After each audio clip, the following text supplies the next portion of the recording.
আল্লাহ পাক বলেন ইয়া হাসরাতান আলাল ইবাদ মা ইয়াতিহিম মির রাসূলিন ইল্লা কানু বিহি ইস্তাহজিউন। সূরা ইয়াসিনের 30 নম্বর আয়াতে আছে, আমার বান্দাদের জন্য আমার আফসোস, আক্ষেপ, এমন কোন নবী রাসূল দুনিয়ায় পাঠায়নি যার সাথে ওরা ঠাট্টা করে নাই, বিদ্রূপ করে নাই। খুলনাবাসী বলেন তো, নবীদের চরিত্র খারাপ ছিল? তারা তাদের লোকের মেয়ের দিকে তাকাতো, মানুষের ঘর বাড়ি ভেঙে দিত। কেন? তাদের ওপর অত্যাচার। একটাই কারণ, তারা জ্ঞান অনুযায়ী আমল করত। জ্ঞান অনুযায়ী আমল করতে গিয়ে পৃথিবীতে অনেক নবী তাদের নাম পর্যন্ত পাল্টিয়ে ফেলেছে। কিছুদিন আগে আমি বাইরের দেশে ছিলাম। ইহুদিদেরকে যদি জিজ্ঞাসা করা হয় যে তোমাদের নবীর নাম কি, ওরা বলে জোসেফ। জোসেফ মানে মুসা আলাইহিস সালাম। হযরতে মুসার নাম তারা পাল্টিয়ে জোসেফ বলে ডাকে। খ্রিস্টানকে যদি জিজ্ঞাসা করা হয় তোমার নবীর নাম কি, বলে যিশু। যিশু মানে ঈসা আলাইহিস সালাম। আর হযরতে দাউদ নবীর নাম পাল্টিয়ে ডেভিড বলে ডাকে। আমাদের জাতির পিতা যিনি, এই খুলনার পাশে এ জেলার উনি না। অনেকে মনে করে উনি বাঙালি জাতির পিতা, এটাও মিথ্যা কথা। কি কথা বলেন এখানে? এমনকি বঙ্গবন্ধু এই নামটাও মিথ্যা। এই নামটা একটা মুসলমানের জন্য এই ভারত উপমহাদেশে প্রায় এই তোফায়েল আহমেদ দেওয়ার আগে, বহু আগে নামটা একজন মুসলমান বীরকে দেওয়া হয়েছিল এই উপমহাদেশের জন্য। তিনি বাংলার বন্ধু ছিলেন। আপনি ইতিহাস পড়েন, দেখবেন এটা পাবেন। পরবর্তীতে ওইটা চুরি করি এই তোফায়েল আহমেদ নামে একটা লোক, আমি নাম নিতেও ঘৃণা লাগে শয়তানে, কারণ দোসর ছিল জালেমদের। তারা জ্ঞানী ছিল কিন্তু জ্ঞান অনুযায়ী আমল করে নাই। এই জন্য জ্ঞানের ওপরে যাদের কাজ কারবার হয় না, তাদেরকে আল্লাহ ঘৃণিত বানিয়ে দেয় সৃষ্টি জগতের কাছে। তাকে আমি সরাসরি দেখেছি কিনা আমি জানি না, কিন্তু নামটা শুনলে, নামটা তো ভালো নাম, তো নামটা শুনলেই ঘৃণা তৈরি হয়। কেন? কারণ তাকে ঘৃণিত বানিয়ে দিয়েছে আল্লাহ নিজে। তাদের জ্ঞানের ওপরে কোনো কাজ ছিল না। যদি জ্ঞান অনুযায়ী, বিবেক অনুযায়ী কাজ করতো, এই জালেমা মহিলাকে 15 বছর সাপোর্ট করতো না। সম্মানিত ভাইরা, আমরা যে কথা তুলেছিলাম, নবীদের চরিত্র খারাপ ছিল না, ভালো ছিল, কিন্তু তাদের নামটা পাল্টিয়ে দিয়েছিল। ইব্রাহিম নবীর নাম ওরা বলে যে আব্রাহাম, সর্বোচ্চ ইব্রাহাম বলা যায়, কিন্তু আব্রাহাম বলা যাবে না। কোরআনে কারিম যে 7 কিরাতে পড়া যায়, তার ভেতরে 3 নাম্বার কিরাত এইটা, আযকুর ফিল কিতাবি ইব্রাহাম। মিশরের কারি আছে না, ডক্টর আহমেদ নাইনা রহমতুল্লাহ, কি হাফিজাহুল্লাহ, ওনার তেলাওয়াত শুনবেন, দেখেন 7 কিরাতে পড়ে কোরআন শরীফ। 3 নাম্বার কিরাতে এই টানটা দেয়, আযকুর ফিল কিতাবি ইব্রাহাম।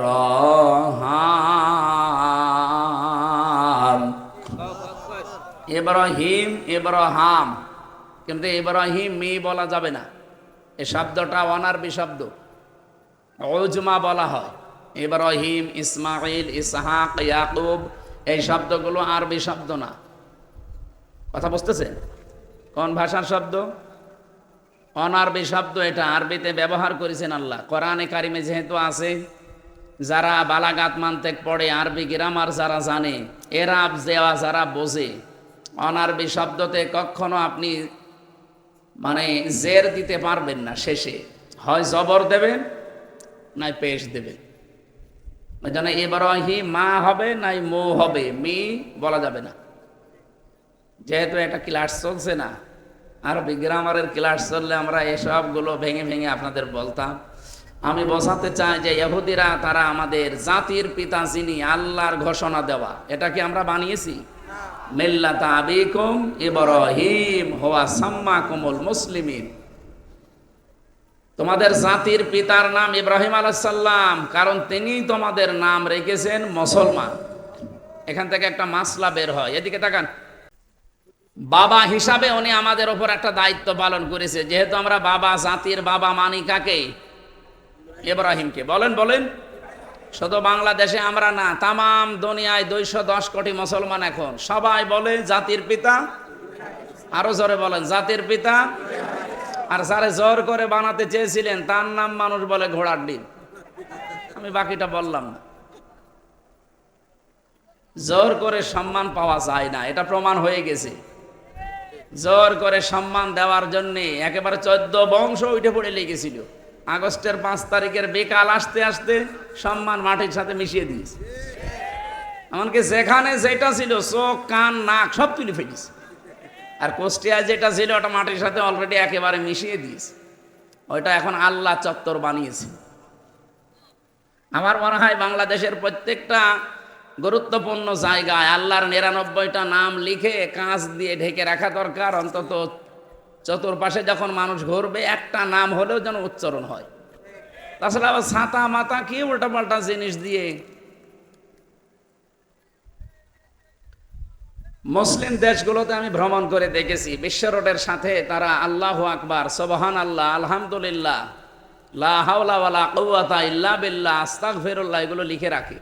অন্তত চলতে ফিরতে যদি 24 ঘন্টায় মানুষ 2 বারও পড়ে, তাও নাম উচ্চারণ হচ্ছে কার? আল্লাহ। ওখানে তার বাবার নাম উচ্চারণ করার দরকার নেই। বিপদে পড়লে বাঁচাতে পারে কে? আল্লাহ। নাকি বাবা পারে? এই জন্য ওই সমস্ত বিষয়গুলো আমাদের রাষ্ট্রে যারা দায়িত্বে আছেন এবং সামনে আসবেন এগুলো খেয়াল করবে, তাহলে আপনাকে জাতি ভালোবাসবে। আমার ভাইরা,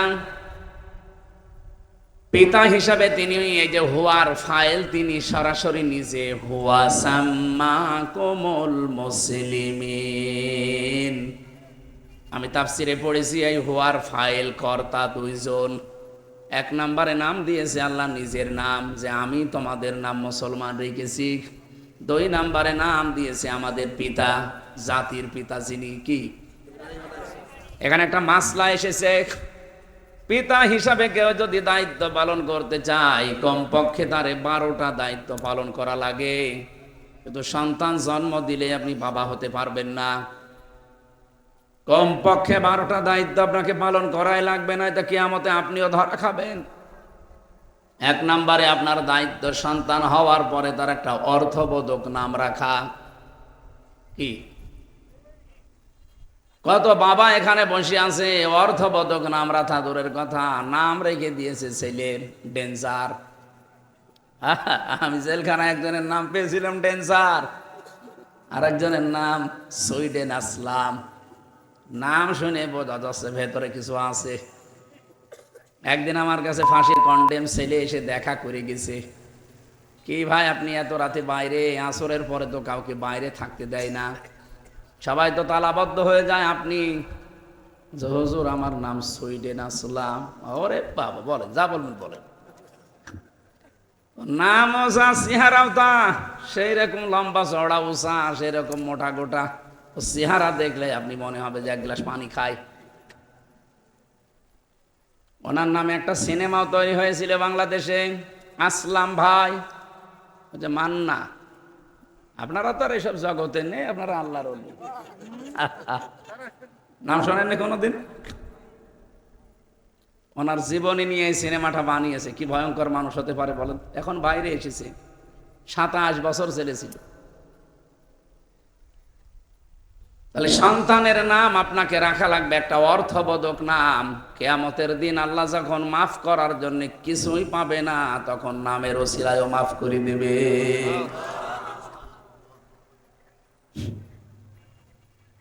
আপনার নাম কি রেখেছেন আপনি সন্তানের? সেদিন কুষ্টিয়াতে এক দোকানের সামনে লেখা দেখলাম মিহাদ স্টোর। বললাম যে ভাই কি এটা? আমার ছেলের নাম। মিহাদ মানে জানেন? না আমি কোরআনে পেয়েছি। আরে ভাই কোরআনে তো আছে, মিহাদও আছে, ফেরাউনও আছে, নমরুদও আছে, হামানও আছে, নেই? তা আপনি শব্দের অর্থ দেখবেন না? মিহাদ মানে নিকৃষ্ট স্থান, এরকম নাম রাখবেন। সন্তান হলে আলেমদেরকে জিজ্ঞাসা করে একটা অর্থবোধক নাম রাখবেন। নামের প্রভাব মানুষের জীবনে কিন্তু অনেকাংশে পাওয়া যায়। এই কথা বললেন না কেন? নামের প্রভাব অনেকের জীবনে কিন্তু প্রতিফলন ঘটতে দেখা যায়। আমার ছোটবেলায় নাম, আমার বংশের মানুষ যারা, বিশেষ করে আমার দাদা, উনি রেখেছিল সোহেল রানা, নায়কের নাম না। পরবর্তীতে মাদ্রাসায় আসার পরে প্রিন্সিপাল সাহেব বলে, না এ নাম রাখা যাবে না, আমি নাম আজকে থেকে পাল্টিয়ে দিলাম আমির হামজা। এর নামটা ভালো না? এর নাম শুনে অনেক মানুষ ভয় পায়। বিভিন্ন জেলায় যাওয়ার পরে মনে করে যে আমির হামজা মানে বিশাল জিনিস, যার পরে দেখে শরীর চলে না, ও এই হুজুর। নামের তো একটা গুণাগুণ আছে। এই জন্য আমার 12টা বলা উদ্দেশ্য না, একটাই বললাম, নামটা অর্থবোধক রাখবেন। কারণ একবার যদি কোনো নাম আপনার সন্তানের পড়ে যায় না, ও সারা জীবনে আপনি যত উপরে ওঠেন না কেন, নাম কিন্তু আর ঘষে না, ওইটাই থেকে যায়। উপন্যাসে একটা গল্প পড়েছিলাম, একজনের নাম ছিল ফ্যান চাটা।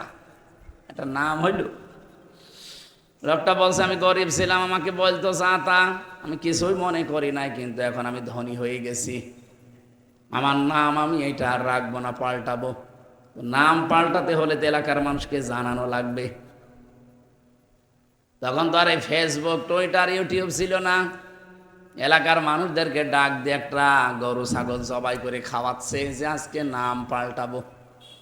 চেয়ারম্যান সাহেব মাইক নিয়ে বলছে, ভাইরা আমার, বোনেরা আমার, এই লোকটার নাম আমি আজকে থেকে পাঠিয়ে দিলাম পাল্টিয়ে, এর নাম এখন থেকে মধু চাটা। লোকটা মাইক হাতে নিয়ে বলছে, ভাইরা আমার, বোনেরা আমার, আমার গরু ছাগলও গেল, আমার নামও পাল্টালো, কিন্তু নাম থেকে ওই চাটাটা আর গেল না। আগে ছিলাম ফ্যান চাটা, এখন হলাম মধু চাটা। আপনি যতই উপরে ওঠেন, নাম কিন্তু পাল্টাবে না। এই জন্যই সন্তানের নাম এমন সুন্দর করে অর্থবোধক একটা নাম রাখবেন, এই নামের প্রভাবও যেন তার জীবনে পাওয়া যায়। সর্বোপরি কিয়ামতে আল্লাহ যখন কিছু না পাবে, নামটা দেখে যেন মাফ করে দেয়। ওরা নাম পাল্টিয়ে দিয়েছে নবীদের। আমি দেখেছি বহু নবীর নাম তারা পাল্টিয়ে পাল্টিয়ে ডাকে। এমনকি মুসলিম বিজ্ঞানী ছিল আল ক্যামি, তার নাম পাল্টিয়ে ডাকে কেমিস্ট্রি। হযরতে জাবির রাদিয়াল্লাহু তাআলা আনহু একটা নাম করা সাহাবী, তার নাম পাল্টিয়ে ওরা ডাকে আল জাবরা।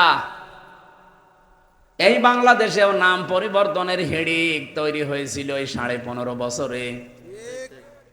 এমন কোন জায়গা নেই যেখানে নাম পাল্টায়নি। যার নাম যা থাক পাল্টিয়ে দেন আগে বাবার নাম। এই কথা বলে না কেন?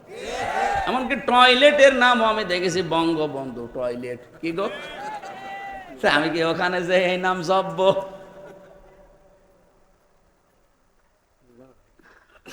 যত উপরে তুলেছিল আল্লাহ কত নিচে নামিয়ে দিয়েছে। এই জন্য নাম পরিবর্তনের হেডেক যারা তৈরি করেন, কেন আপনি শহীদ জিয়াউর রহমানের নামটা পাল্টিয়ে অন্য একজনের নাম দিলেন? কি দরকার ছিল? কত কোটি টাকা খরচ হয়েছে আপনি কি জানেন? টাকায় যদি নিজের বাবার টাকা হতো আপনি এভাবে নষ্ট করতে পারতেন না। দেশের ওপর এত মায়া, এত মহব্বত দেখিয়েছেন সারা জীবন, কি দেখালেন? এমনি কি নিষিদ্ধ করছে মানুষ? এই আওয়াজটা উঠতো না, যা করেছেন এখন মানুষ সব টের পেয়ে যাচ্ছে। মানে আবার বলে আমার কি দোষ এখনো আমি জানি না। আপনি জানেন না? আপনার জন্য সিরাজউদ্দৌলা মরে গেছে। এই কথা বলছেন কেন? আপনার কারণে সিরাজউদ্দৌলা মরে গেছে, আপনার কারণে আল্লামা সাঈদী মারা গেছে। আল্লাহর এই গোলামটা যদি এখন জীবিত থাকতেন আর এই ময়দানে যদি এখন আসতেন, আমার এই ময়দানে দাঁড়া জায়গা হয়তো মানুষের। খুলনার সার্কিট হাউস ময়দানে, খুলনার নেসারিয়া ময়দানে, খুলনার সিদ্দিকিয়া ময়দানে উনি তাফসীর করতেন। এর চাইতে লক্ষ লক্ষ মানুষ আল্লাহর কোরআন শুনতো। যদি এখন বেঁচে থেকে আপনাদের এই বটিয়া ঘাটায় একবার আসতেন, আমার মনে হয় এলাকায়ও প্রায় হাজারো মানুষ তার হাতে মুসলমান হয়ে যেত।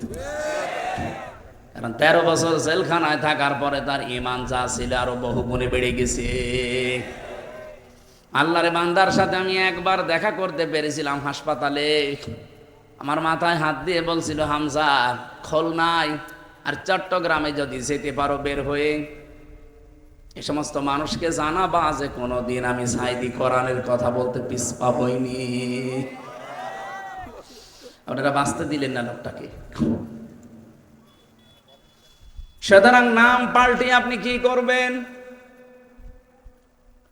আলা তানাবাসু বিল আলকাব বিইসাল ইসমুল ফুসুক বাদাল ঈমান ওয়া মান লাম ইয়াতুব ফাউলাইকা হুমুজ জালিমুন।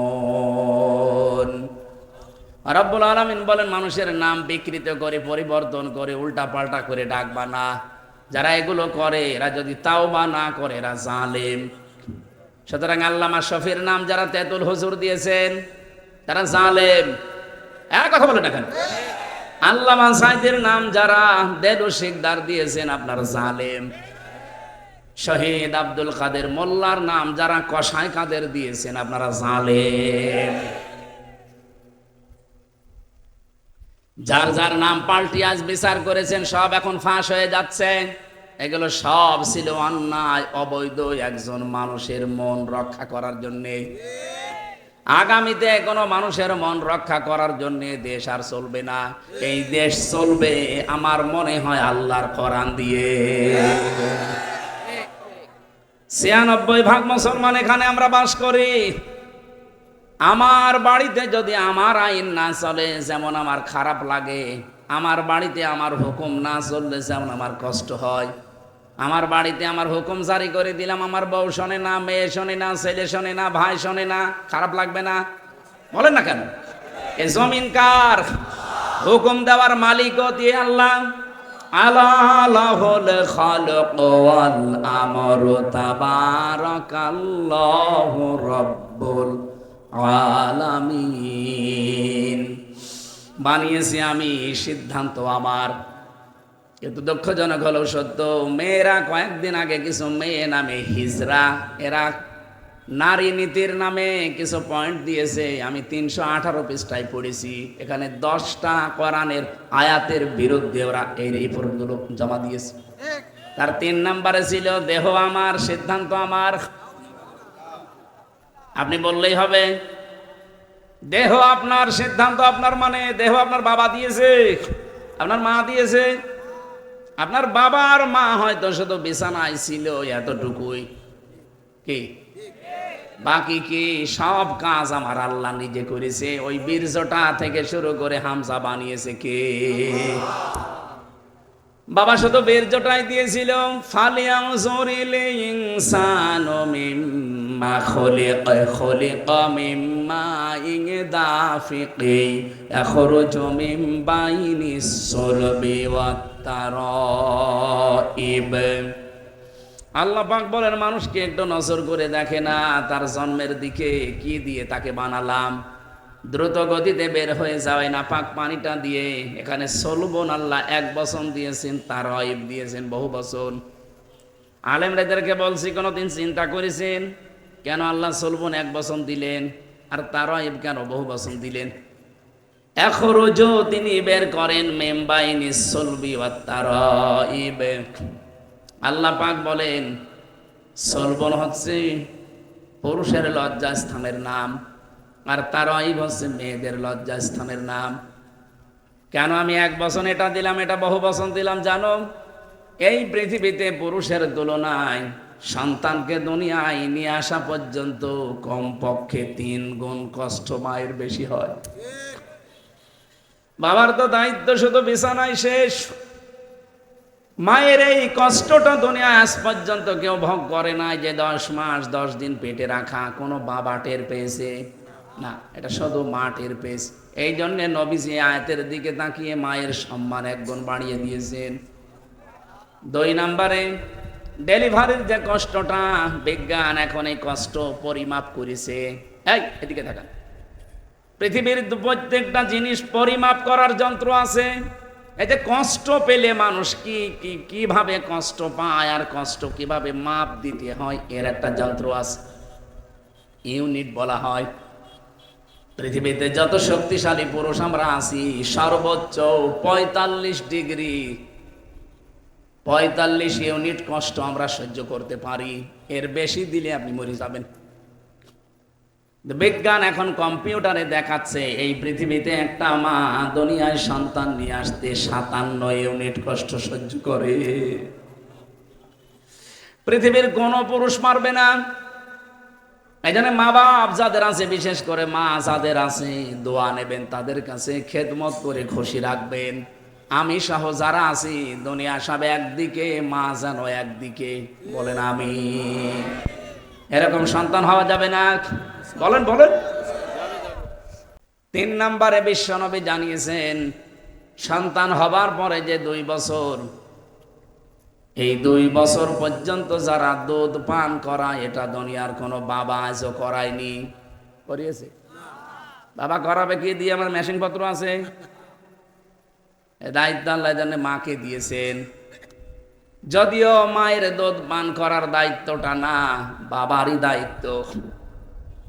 ওয়ালিদাতু ইরদি'না আওলাদাহুন্না হাওলাইনি কামিলাইনি লিমান আরাদা আইয়ুতিম্মার রাদা। সূরা বাকারা 2 নম্বর পারা 17 নম্বর পৃষ্ঠার 1ম নম্বর লাইনে 233 নম্বর আয়াতের প্রথম অংশে আছে।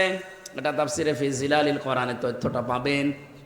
আল্লাহ পাক এখানে কিন্তু কোনো মেয়ে লোকের নাম দেয়নি। লিমান আরাদা আইয়ুতিম্মার রাদা, এটা মুযাক্কার শব্দ। যারা আরবি বোঝে, শব্দ ভাঙতে পারে, জিজ্ঞাসা করেন এটা মুআন্নাস না এটা মুযাক্কার। লিমান আরাদা আইয়ুতিম্মার রাদা, মুযাক্কার দিলেন কেন? অথচ এর আগে আল্লাহ 2 বছর দুধ পান করানোর দায়িত্বের কথা বলতে বলতে আল্লাহ মুযাক্কার দিলেন, মুআন্নাস না দিয়ে, মায়ের নাম না দিয়ে বাবার নাম নিয়েছেন। এই কারণে মা যদি সন্তানকে দুধ না পান করায় তার গুনাহ হবে না, এই দায়িত্বটা বাবার। কিন্তু বাবার যেহেতু জিনিসপত্র নেই, এই জন্য মা এটা পালন করে দেয়। আর মা যদি বলে যে আমি পালন করব না, আমি টাকা দেওয়া লাগবে, টাকা দিয়ে আপনাকে পান করানো লাগবে, এটা আমার মনে হয় মাইকে বলা ঠিক হচ্ছে না। কারণ আমার এই ছোট মেয়েটার বয়স এখন কেবল 8 মাস। ও ম্যাডাম যদি শুনে কালকেই বলে হুজুর বাড়ি আসো, এইটারে দুধ পান করাবো, 5 লাখ টাকা দেওয়া লাগবে, কি বলবে না? এই জন্য মাইকে বলা আমার মনে হয় ভুল হয়ে গেল, থকুক, আমি আজ জীবনে বলবো না। সম্মানিত মা বোনেরা, কোন মানুষ যদি সন্তানকে 1 ফোঁটা দুধ পান করায়, নবীজি বলেন একটা মরা মানুষ জীবিত করে দিলে যে সওয়াব পাওয়া যায়, মায়ের আমল নামায় আল্লাহ এই সওয়াব দান করেন। এই যে 3টা কারণে, পেটে নেওয়ার কষ্ট, ডেলিভারির কষ্ট এবং সন্তানকে দুধ খাওয়ানোর কষ্ট, দুনিয়ার কোনো বাবা আজ পর্যন্ত টের পায়নি, শুধু মা টের পেয়েছে। বিজ্ঞান এখন দেখিয়ে দিচ্ছে, বাবার এই বীর যদি আমার আল্লাহ 4টা জিনিস বানিয়েছে, চুল, রগ, হাড় আর পর্দা। মায়ের নাপাক পানি দিয়ে আল্লাহ আরো 4টা জিনিস বানায়, রক্ত, গোশত, চর্বি আর চামড়া। 4 4 8টা জিনিস এক হলে আমার আল্লাহ নিজের সিদ্ধান্তে আরো 5টা জিনিস দয়া করে দান করেন। ওয়াজআলা লাকুমুস সামআ ওয়াল আবসারা ওয়াল আফইদা। সূরা নাহলের ভেতরে আছে 78 নম্বর আয়াতের মাঝের অংশে পাবেন। 14 নম্বর পারার 14 নম্বর পৃষ্ঠার 13 নম্বর লাইনে আছে। এটাও ফি জিলালিল কোরআনে আছে। আল্লাহ বলেন শ্রবণ শক্তি, দর্শন শক্তি, বাক শক্তি, আকেল শক্তি আর ঘ্রাণ শক্তি, এই 5টা আমি আল্লাহ আমার রব নামের কারণে তোকে দিয়েছি। 8 5 13টা জিনিস যখন এক হয়ে যায়, আস্তে করি আল্লাহু আখরাজাকুম মিন বুতুনি উম্মাহাতিকুম লা তা'লামুনা শাইআ। মায়ের পেট থেকে বাচ্চার আকারে আস্তে করে বের করে নিয়ে আসি, যখন কোনো আওয়াজ করা বা কোনো কিছু বোঝার মতো, বলার মতো ক্ষমতা তোমার ছিল। আজ একটু কিছু পেয়েই বলছো না সিদ্ধান্ত, আরে আমার দেহ আমার সিদ্ধান্ত আমার। এজন্য আমরা এই মাহফিল থেকে আহ্বান জানাই, যদিও সারা দেশের আলেমরা, মুসলমানেরা অলরেডি এটাকে প্রত্যাখ্যান করেছে, আমরা চাই 92 থেকে 96% মুসলমানের এই দেশে ইসলাম বিরোধী কোনো আইন যেন কেউ সামনে নিয়ে নিয়ে আসার দুঃসাহস না দেখায়। রিপোর্ট মানা দূরের কথা, ওটাকে আমরা কমিশনই মানি না। কমিশন আমরা মানবো। এই দেশে মহিলা যা আছে সবার কাছে আপনি স্বাক্ষর নেন। ওই কয়টা হিজড়ার কাছে স্বাক্ষর নেবেন কোন কারণে? ওগুলো কি মহিলা? এখানে যারা এসেছেন আমার মনে হয় মাইকে আমরা ডাক দেই যে পুরুষ মানুষ যারা আছেন আসেন, পুরুষের প্যান্ডেলে বসেন, মহিলা যারা আছেন মহিলা প্যান্ডেলে চলে যান। আর ওই যেগুলো বিড়ি খেয়ে বেড়াচ্ছে ওইগুলোকে কোন প্যান্ডেলে পাঠাবো? ওগুলো তো মহিলাও না পুরুষও না, কি ওইগুলো হিজড়া। 10 জন মহিলা যে রিপোর্ট দিয়েছে নারী কমিশনে, আমি দেখলাম ওগুলো চেহারার দিকে তাকিয়ে টেলিভিশনে, বলে একটাও মহিলার মতো লাগে না, কারণ ওদের কাটিং কোটিং পাল্টিয়ে গেছে। বাকিটা বললাম না। এই জন্য আমরা চাই আগামীতে আমাদের একটু নাড়া দিয়ে দেখলেন যে মানে কিনা। মানা দূরের কথা, কোরআনের 10টা আয়াতের বিরুদ্ধে চলে গেছে ওদের এই বক্তব্য। 10টা না, কোরআনের একটা অক্ষর যদি এদেশে কেউ পাল্টাতে চায় বিসমিল্লাহ ছাড়া কবর দেওয়া হবে। কারণ ওর বিসমিল্লাহ বলা তো জায়েজ নেই। কোরআনের একটা অক্ষর পাল্টাতে চাইলে এই লোকটা কাফের। কাফেরের জন্য বিসমিল্লাহি ওয়া আলা মিল্লাতি রাসূলিল্লাহ বলা জায়েজ আছে? এজন্য সাবধান হবে। অনেকে বিভিন্ন কায়দায় সামনে এগিয়ে আসার চেষ্টায় আছে, এটা বাদ দেবেন। আমি যে কথা তুলেছিলাম, নবীদের নাম যারা পাল্টিয়েছে, এদেশের আলেমদের নাম যারা পাল্টিয়েছে, এই মানুষগুলো যদি এখনো পর্যন্ত তাওবা না করে ওরা জালেম হয়ে মরবে। কথা বলেন না কেন? এই জন্য জ্ঞান অনুযায়ী যদি আপনি আমল না করেন আপনারও কিন্তু পরিণতি এই ফরিদ উদ্দিন মাসুদের মতো হবে। কই লোকটা এখন তার বের হয় না, এখন তার বলে না যে সাইদির ফাঁসি চাই। এই কথা বলছে না কেন? আজকে আসেন শাহবাগে, আপনি আপনার ঠ্যাং ভেঙে ফেলবে জনগণ। কত বড় নিকৃষ্ট মানের মানুষ হলে এই পৃথিবীর, আমার মনে হয় এখন তামাম দুনিয়াতে যদি 10 জন মানুষকে মানুষ সম্মান করে তার ভেতরে আল্লামা সাঈদী একজন, যিনি কাবা শরীফে প্রবেশ করে নামাজ পড়েছিলেন। আপনি যেতে পারবেন? আপনার বাপ যেতে পারবে? আল্লাহর ঘর, ইন্না আউওয়ালা বাইতি উযিয়া লিন-নাস লাল্লাযী বিবাক্কাতা মুবারাকা ওয়া হুদাল লিল আলামিন। রব্বুল আলামিন বলেন সর্বপ্রথম এই পৃথিবীতে যে ঘরটা বানিয়েছি তার নাম কাবা, যেটা মক্কায় অবস্থিত, তার মানে মক্কায়। এটা আমি মানুষের জন্য হেদায়েতের মশাল বানিয়েছি। আজ তামাম পৃথিবী থেকে মানুষেরা কাবা শরীফে যাচ্ছে, অলরেডি বাংলাদেশ থেকেও আরম্ভ হয়ে গেছে। কথা বলেন না কেন? কেন এখানে যাবে মানুষ? হুদাল্লিন নাস পর্যন্ত আল্লাহ দিয়ে শেষ করেননি, হুদাল্লিল আলামিন দিয়েছেন। বিশ্বের যত মানুষ আসবে কাবা শরীফে আল্লাহ এমন কিছু দিয়ে রেখেছে, কাবা তাদেরকে হেদায়েতের পথ বলে দিতে পারবে। আল্লাহ কেন দিলেন আমি চিন্তা করেছিলাম আয়াতটা নিয়ে, সূরা আলে ইমরানের 95, 96, 97 নম্বর আয়াত। আল্লাহ রাব্বুল আলামিন বলেন অমান দাখালাহু না ফিহি আয়াতুম বাজ্জিনাতুম মাকামু ইব্রাহিম অমান দাখালাহু কানা আমিনা ইলা আখিরি আয়াত। একটু ভালো করে খেয়াল করেন ভাই, এদিকে তাকান। ফিহি আয়াতুম বাজ্জিনাত মাকামু ইব্রাহিম, এর ভেতরে আল্লাহর অনেক নিদর্শন আছে। এই কাবার এরিয়া থেকে শুরু করে বিভিন্ন জায়গায় আল্লাহ নিদর্শনগুলো ছড়িয়ে রেখেছেন। তার অন্যতম নিদর্শন মাকাম ইব্রাহিম। হযরত ইব্রাহিমে কাবা শরীফ বানানোর সময় যেটা লিফট হিসাবে ব্যবহার করেছিলেন, এখনো পর্যন্ত কাবা শরীফের পাশে সেটা আছে, মানুষ ওখানে নামাজ পড়ে। কি আপনারা জাননি কেউ? অমান দাখালাহু কানা আমিনা, এইটা বলার জন্য আমি এই পর্যন্ত আসলাম। এদিকে তাকান।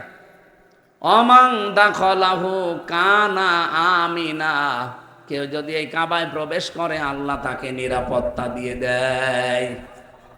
বাংলার মানুষেরা বলেন তো, এই বাংলাদেশ কি কাবা শরীফ? এত আসতে বললেন কেন? বলেন বলেন। আমরা আজ যে নিরাপত্তায় ভুগছি, নিরাপত্তাহীনতায় ভুগতেছি, এটা নিরাপত্তার বেষ্টন দিতে কি লাগবে?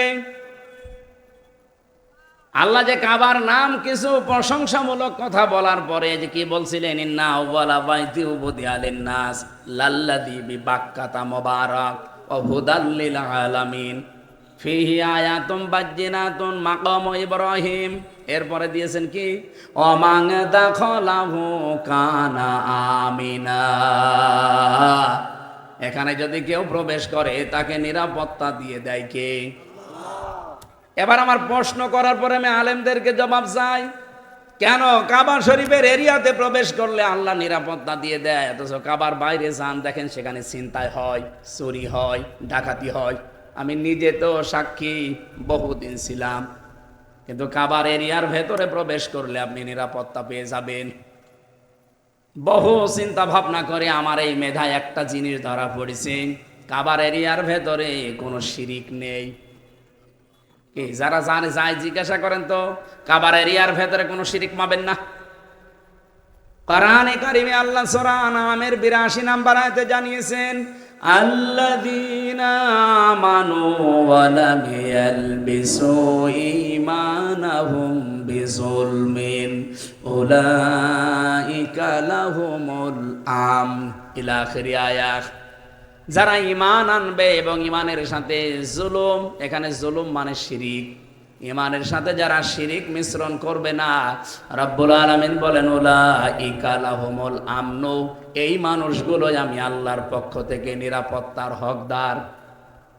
তাহলে আল্লাহর পক্ষ থেকে যদি আজ নিরাপত্তা দিতে হয় বাংলাদেশকে, যেহেতু এটা কাবা শরীফ না, কাবার মতো যদি আমরা নিরাপত্তার বেষ্টনী দিতে চাই, ঈমান আমাদের যায় আছে, শিরিক থাকা চলবে না। আমার কথার অর্থ আমার মনে হয় আপনি বুঝেছেন। এদেশের মানুষের ঈমান যা আছে, ঈমানের ভেতরে শিরিক থাকলে আল্লাহ নিরাপত্তা দেবে? বলেন বলেন। আজ আমাদের প্রতিবেশী নামে কলঙ্ক, এদের কাছ থেকে আমরা নিরাপত্তাহীনতায় ভোগী। পাকিস্তানের সাথে মাইর খেয়ে এখন উল্টা আমাদের দিকে চোখ রাঙাচ্ছে, সেই মাছ না পেয়ে সিপে কামড় দিচ্ছে। এটা আমি আয়াত পড়েছি ওই রকম, আজকে জবাব দেব কোরআনের আয়াত দিয়ে ইনশাআল্লাহ। ভালো করে শুনবেন ভাই, ডিস্টার্ব হচ্ছে কারো? একটু অ্যাক্টিভ হয়ে শুনে। এই দেশটাকে আপনি আমেরিকার কাছে, চীনের কাছে, রাশিয়ার কাছে, ভারতের কাছে নিরাপত্তা চেয়ে জীবনেও পাবেন না। নিরাপত্তা শুধুমাত্র দিতে পারে আমাদেরকে গণেশ, দুর্গা। কে? আরে ভাই, অন্য ধর্মের যারা আছে তারা নাই বলুক যে হ্যাঁ আমাদের নিরাপত্তা আমাদের গণেশে দেবে, আমাদের দুর্গায় দেবে, সরস্বতী দেবে দিক। আমরা যারা ৯২-৯৩ ভাগ মুসলমান, বলেন আমাদেরকে নিরাপত্তা একমাত্র দিতে পারে কে? নিরাপত্তা দিতে পারে যেহেতু আল্লাহ, ওনার ঘোষণা এটা, যারা ঈমানের সাথে শিরিক মিশ্রণ করে না তারাই নিরাপত্তার হকদার। এই জন্য আমরা বাংলাদেশকে শিরিক মুক্ত করতে চাই। এদেশে একটা প্রকাশ্য শিরিক চলছে, সকল ক্ষমতার উৎস জনগণ, এটা একটা শিরিক। কি কথা বলছেন না কেন? আন্নাল কুওয়াতা লিল্লাহি জামিআ, ক্ষমতার উৎস কে? এটাকে যারা না মেনে বলেন ক্ষমতার উৎস জনগণ, আপনি কিন্তু শিরিক করলেন। আর শিরিক করলে মানুষটা মুশরিক হয়ে যায়। এক কথা বলছেন না কেন? এক কথায় জবাব শোনেন, আল্লাহ যেটা পারে ওইটা অন্য কেউ পারে, এই বিশ্বাস করার নাম শিরিক। আর এই শিরিকটা বাংলাদেশে আর ভারতে বেশি। আমি বিশ্বের বহু দেশে ঘুরেছি, কোনো দেশে এই শিরিকটা পাইনি, এই দেশে সবচাইতে বেশি এটা পাওয়া যাচ্ছে। আল্লাহ যেটা পারে ওইটা অন্য কেউ পারে। বলেন বলেন। যদি কেউ মনে করেন যে না পারে, তাহলে আপনি শিরিক করে ফেলেছেন অলরেডি। আর শিরিক করলে আপনি মুশরিক। সব গুনাহ আল্লাহ মাফ করে দেবে, কোরআনে জানিয়েছেন, কিন্তু শিরিকের গুনাহ মাফ হবে না। অকদিমনা ইলা মা আমিলু মিন আমালিন ফাজআলনাহু হাবাম মানসুরা। এই পৃথিবীতে যারা শিরিক মিশ্রিত আমল নিয়ে আসবে, ধুলি কণার মতো ওদের মুখের উপরে নিক্ষেপ করব। খুলনাবাসী, এটা আমার বিভাগ, বাড়ি আমার কুষ্টিয়া। এ বিভাগের সন্তান আমি গর্ব করি সারা বাংলাদেশে যে আমার বিভাগের নাম খুলনা। এই বিভাগে অন্তত শিরিক আমরা চলতে দেব না। হ্যাঁ, কথা বলেন না কেন? আমি সারা দেশের মানুষের ঘর চাইয়ে বেড়াই, আর আমার ঘরে খেয়াল নেই। এই দেশের সবচাইতে বেশি শিরিক হয় চট্টগ্রাম বিভাগে, এরপরে সবচাইতে বেশি শিরিক হয় ময়মনসিংহ বিভাগে, এরপরে 3 নম্বরে আছে আমরা। আমরা শিরিক হতে দেব না। এই দেশে কেউ যেন শিরিক না করে মাজারের নামে, বাবার নামে। হ্যাঁ, কথা বলেন না কেন? এমনকি আল্লাহর একজন অলি খান জাহান আলী, তার মাজারে অনেকে শিরিক করছে। এটা বাগেরহাটের মানুষের জন্য দরকার ওই শিরিক বন্ধ করে দেওয়া। দরকার আইন পাশ করে শিরিক গুলো বন্ধ করেন।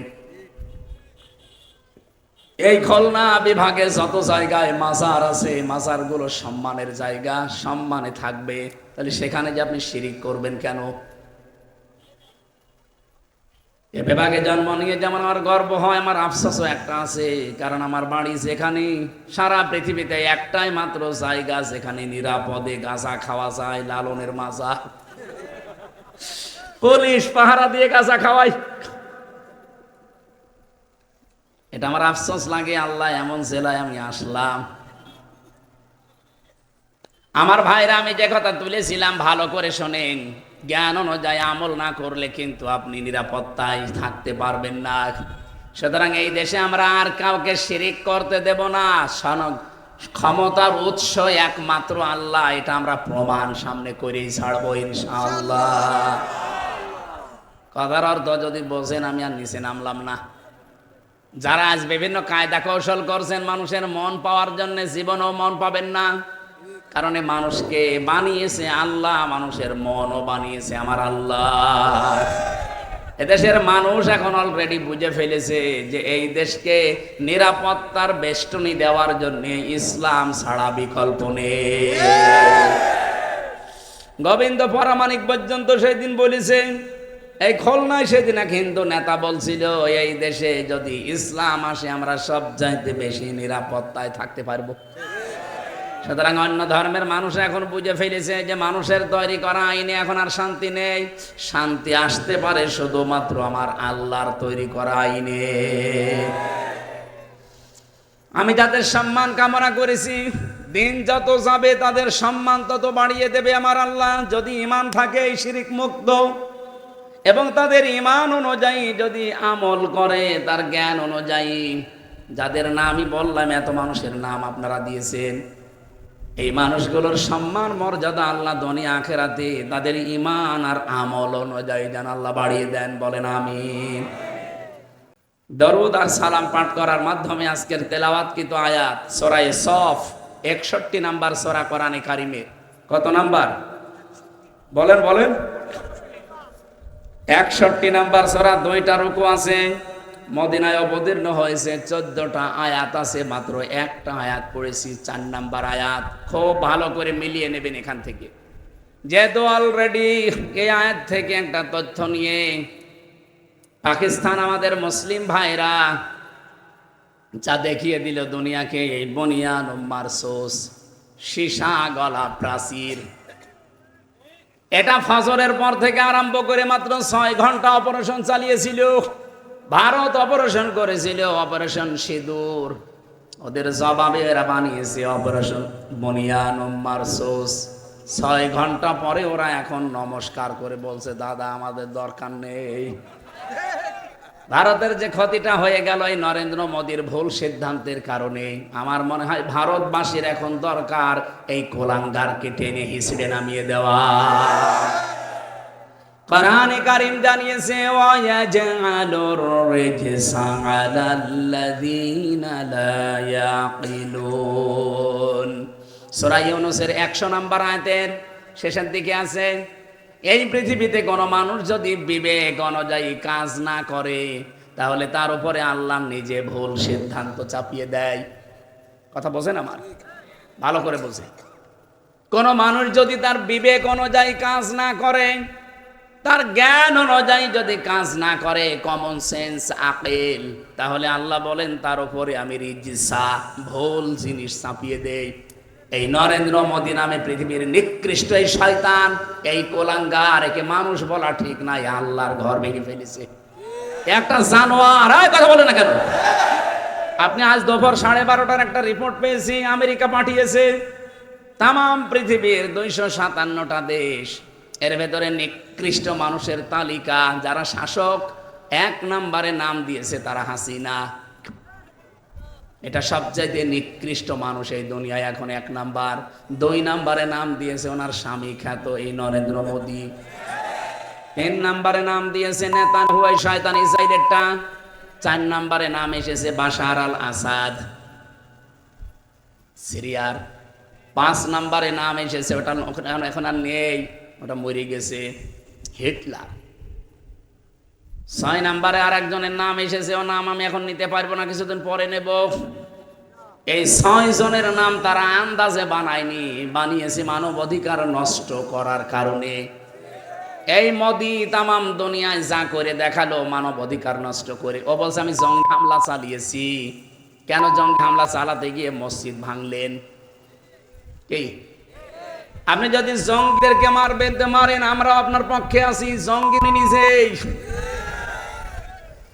জঙ্গি মানে সন্ত্রাসী হিসাবে আপনারা বলেন, জঙ্গি মানে সন্ত্রাসী। পৃথিবীর বড় সন্ত্রাসী এই নরেন্দ্র মোদী না?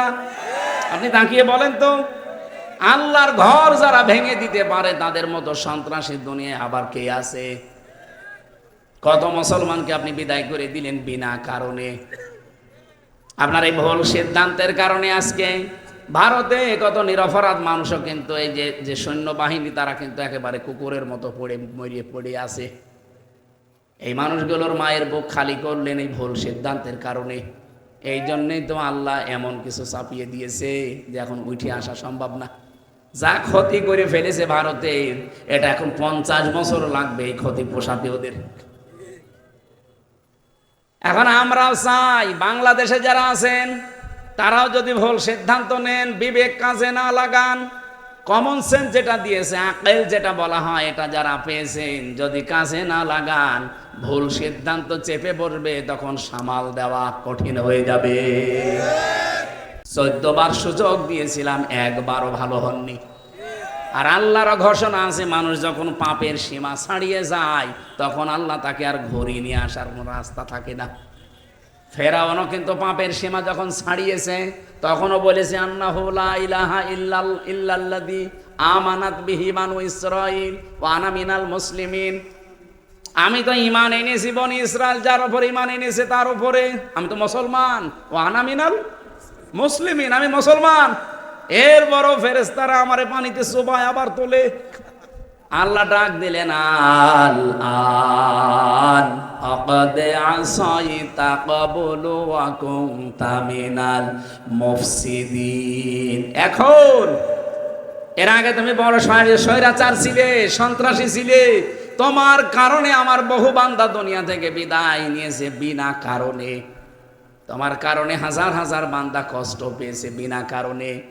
আজ যদি এই নিষিদ্ধ সংগঠন যেগুলো হয়ে গেছে, এরা যদি মাফ চায়, আপনি মাফ আল্লাহ করছে না, করবেন কি করে বলেন? আল্লাহ মাফ করবে না, কারণ তাদের দ্বারা আয়না ঘর তৈরি হয়ে হাজার হাজার মানুষ 8 দিন 10 দিন না 8 বছর 10 বছর 14 বছর আয়না ঘরে ছিল। এটা এখন বিশ্ব দেখে ফেলেছে। আরে ভাই, আমি নিজেও তো 10 দিন ছিলাম, আমি নিজেও 10 দিন মাটির নিচে ছিলাম। আমি দেখেছি কত ভয়ঙ্কর জায়গা ওটা, পৃথিবীর সাথে পুরা বিচ্ছিন্ন।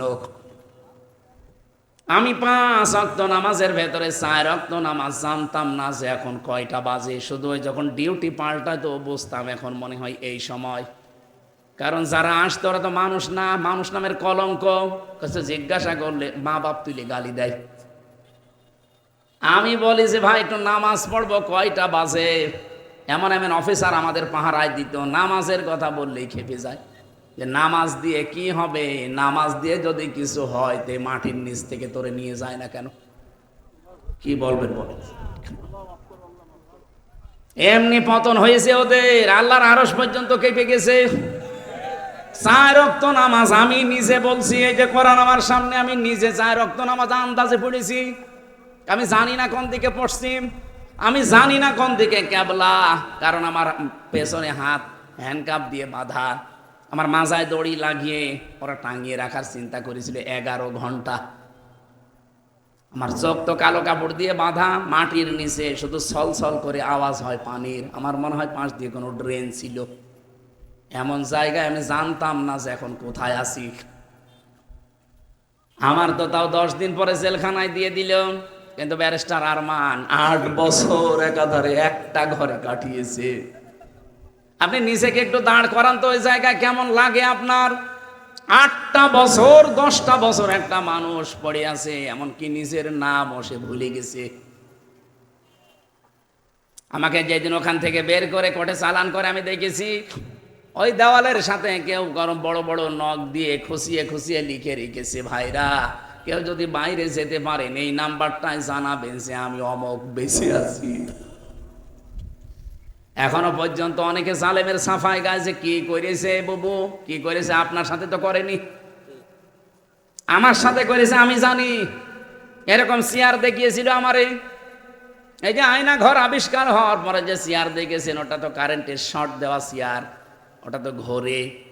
আর আমার যে চেয়ারে বসিয়েছে, আমি নিজে এই চেয়ারে হাতের সাথে পায়ের সাথে ক্লিপ লাগানো, গলার সাথে এমনিতেই কালো কাপড় দেওয়া ক্লিপ লাগানো।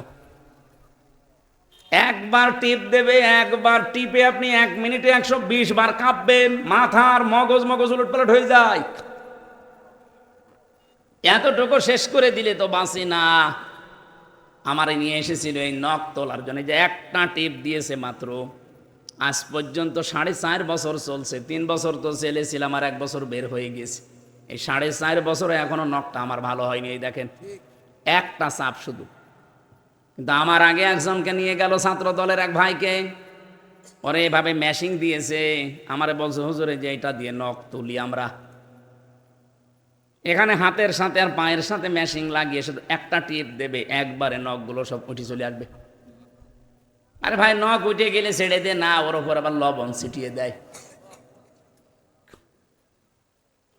আমার রাগটাকে এমনি মনে কর।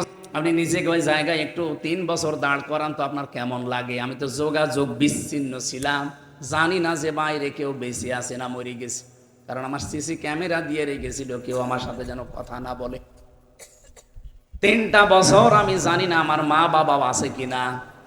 জেল থেকে বের হয়ে শুনলাম আমার দাদা মরে গেছে, আমার নানি মারা গেছে, আমার চাচাতো ভাই মরে গেছে, অথচ একটাও আমি জানতাম না। কারারক্ষীরা যদি জিজ্ঞাসা করে যে ভাই বাইরের খবর কিছু জানেন, ও শয়তান এমন আচরণ করতো, মা বাপ দুইলে গালিগালাজ দেয়। কারণ যাদের দায়িত্ব পেতাম একটাও তো মুসলমান না। সুব্রত বালা, অসিত কুমার, দেবদুলাল, আশিক রায়, এর নাম শুনে বোঝা যাচ্ছে শয়তান। ওর কাছে তো আলেম সালেম নেই, সবই ওর কাছে সমান। আরো আলেমের নাম দেখলেও ঘৃণা করে। রিমান্ডে আমারে যারা সবচাইতে বেশি অত্যাচার করেছে, আমার মাথার চুল থেকে পায়ের তালু পর্যন্ত 1 ইঞ্চি জায়গা বাকি নেই যেখানে ওরা টর্চার করে নাই। এই জন্যই তো আজকে কাঠের চেয়ারে বসতে পারি না। এটা আমি বালিশ দিয়ে নিয়েছি এমনি না। কাঠের চেয়ারে বসলে আমার 10 মিনিট পরে ব্যথা আরম্ভ হয়ে যেত। এমন টর্চার করেছে, এটা বউ ছাড়া কাউকে দেখানো যায় না।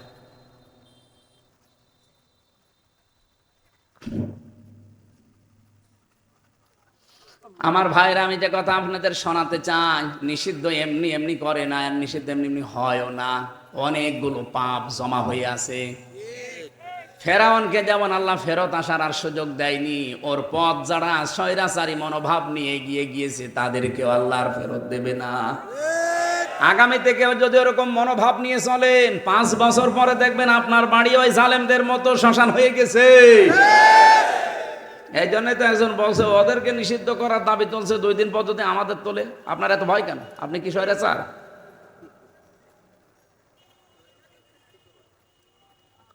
সূরা সফ থেকে যে আয়াতটা পড়েছি, বুনিয়ানুম মারসুস, এমন একটা গুরুত্বপূর্ণ শব্দ এটা। এই পৃথিবীতে 2টা কাতারকে আল্লাহ সবচাইতে বেশি পছন্দ করে। কয়টা? 2টা কাতারকে আল্লাহ সবচাইতে বেশি ভালোবাসে। আল্লাহ নিজের নজর দিয়ে তাকিয়ে রাখে। 1 নাম্বার কাতারের নাম নামাজের কাতার, 2 নাম্বার কাতারের নাম জিহাদের ময়দানের মুজাহিদদের কাতার। সেই কাতারের শব্দ থেকেই পাকিস্তান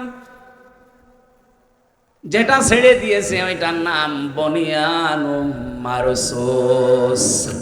রাব্বুল আলামিন বলেন ইন্নাল্লাহা ইউহিব্বুল্লাযীনা ইউকাতিলুনা ফি সাবিলিহি সাফফান কাআন্নাহুম বুনিয়ানুম মারসুস। অবশ্যই আমি আল্লাহ নিজে ভালোবাসি। আপনি চিন্তা করতে পারেন শব্দটা কি আল্লাহ চয়েস করলেন। ইন্নাল্লাহা, অবশ্যই আমি আল্লাহ, ইউহিব্বুল্লাযীনা, তাদেরকেই ভালোবাসছি এবং বাসবো। ইউহিব্বু এটা মজারে, বর্তমান, ভবিষ্যৎ, প্রেজেন্ট, ফিউচার। শুধু এখন না, কিয়ামত পর্যন্ত আমার আল্লাহ ভালোবাসতেই থাকবে। কাদেরকে? আল্লাযীনা, যারা ইউকাতিলুনা ফি সাবিলিহি, আল্লাহর রাস্তায় যারা যুদ্ধের ময়দানে অবস্থান নেয় সশস্ত্র বাহিনী হিসাবে। সাফফান, কেমন ভাবে নেয়? সীসা গলা প্রাচীরের মতো সারিবদ্ধ, কাতারবদ্ধ হয়ে। এই কাতারটা আল্লাহর কাছে এত বেশি ভালো লাগে, কারণ এই কাতারটা আমার আল্লাহর জমিনে আল্লাহর দিন কায়েমের জন্য, মানবতা প্রতিষ্ঠা করার জন্য, অন্যায় উৎখাত করার জন্য এই কাতার তৈরি করা হয়। ওরা যদি পাকিস্তানের মসজিদ না ভাঙতো, মাদ্রাসা না ভাঙতো, শিশুদেরকে হত্যা না করতো, ও পাকিস্তান এত ক্ষিপ্ত না। কথা বলেন না কেন? আপনি জঙ্গি হামলা হয়, জঙ্গি হামলা করেন, কোনো অসুবিধা নেই, কিন্তু মসজিদ ভাঙলেন কেন? হিন্দু ভাইরা বলেন তো, আমরা যদি এখন বলি ঢাকার স্বামীবাগের ইস্কন মন্দির 500 বছর আগে এটা মসজিদ ছিল, এর নিচে এটা ভেঙে এখন মসজিদ বানাবো, বলেন কেমন লাগবে আপনার? আপনার যেমন লাগবে। বিবেকটা কি কুকুরে প্রসাব করেছে? পাকিস্তানের মুসলমানদের অন্তরে ঠিক এইটাই লিখেছে। কেন মসজিদ ভাঙিয়ে মাটির সাথে মিশিয়ে দিলেন? মাদ্রাসা, নবীর ঘর, যেখানে কোরআন হাদিস শেখায়, সেইটাও ভেঙে ফেলেছেন। ভারতে এখন হাজার হাজার মসজিদ ভেঙে মাদ্রাসা তালাবদ্ধ করে দিচ্ছে এই শয়তানরা। আমি যে হাদিস পড়েছিলাম, মানিদ্দাআ মা লাইসা লাহু ফালাইসা মিন্না, এদিকে তাকা। হযরত আবু যর থেকে বর্ণিত, নবীজি বলেন, যে জিনিস তোমার না, ওই জিনিস যদি তুমি নিজের করে নাও, নিজের দখলে নিয়ে নাও, তাহলে দুইটা ক্ষতি ওই দিন থেকে তোমার আরম্ভ হবে। এক নম্বরে ফালাইসা মিন্না, ওই দিন থেকে তুমি আমি নবীর উম্মত আর নেই। কি কথা বলছেন? অলিয়াতাবাওয়া মাকআদাহু মিনান নার, এটা আরো কঠিন। ও যেন জাহান্নামে নিজের একটা স্থান টিকিট কেটে রেখে দিল। এই ভারত যেটা করেছে, আমাদের বাপ দাদাদের দেওয়া হাজার হাজার বিঘা সম্পত্তি মাদ্রাসা, মসজিদ, খানকা, গোরস্থান, ঈদগার জন্য তারা ওয়াকফ করেছিল। আর এই মোদি নামে শয়তানটা এখন অবৈধ আইন পাশ করে ওগুলো সব দখল করে নিচ্ছে। ও জমি কি তোর বাবার নাকি? ওটা মুসলমানদের দেওয়া। কথা বলে না কেন? যেটা যার না সেটা যদি সে দাবি করে, এক নাম্বারে সে তো নবীর উম্মত এমনু নেই, ওটা তো বাদ। 2 নাম্বার, ও জাহান্নামে নিজের স্থান তৈরি করে নিল। আগস্টের 5 তারিখের পরে আমরা দেখতে পেয়েছি এই দেশে যে জিনিস যার না, অনেকেই সেটা দখল করে নিজের আয়ত্তে নিয়ে নিয়েছে।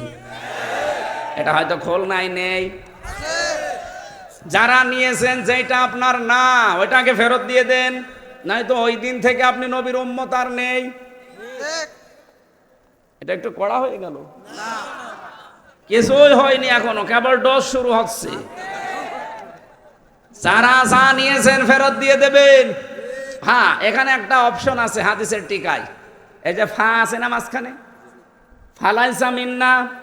ফা আরবি গ্রামার অনুযায়ী বালাগাত মান থেকে আমি পড়েছি 19টা অর্থে ফা আসে। কয়টা? এর 13 নাম্বার কায়দায় দেখবেন একটা কায়দা লেখা আছে, উপরে বর্ণিত কোন শব্দ যদি আপনার সাথে মিলে যায়, পরের যেটা আল্লাহ এবং রসুল বলতে চাই মাস্ট বি, ওটা আপনার উপরে কার্যকর হবে। প্রথম শব্দ ছিল কি? মানিদ্দাআ, এখানে টান আছে। মানিদ্দাআ মা লাইসা লাহু, এই যে হাদিস এখানে আছে, আমি নোট করে এনেছি একেবারে বাংলা ভাষায়। দাঁড়ান, আপনাকে পড়ে পড়ে শোনাই। অনেকে মনে করবেন যে হুজুর মনে হয় বানাচ্ছে, আমার নিজের বানানো কথা না।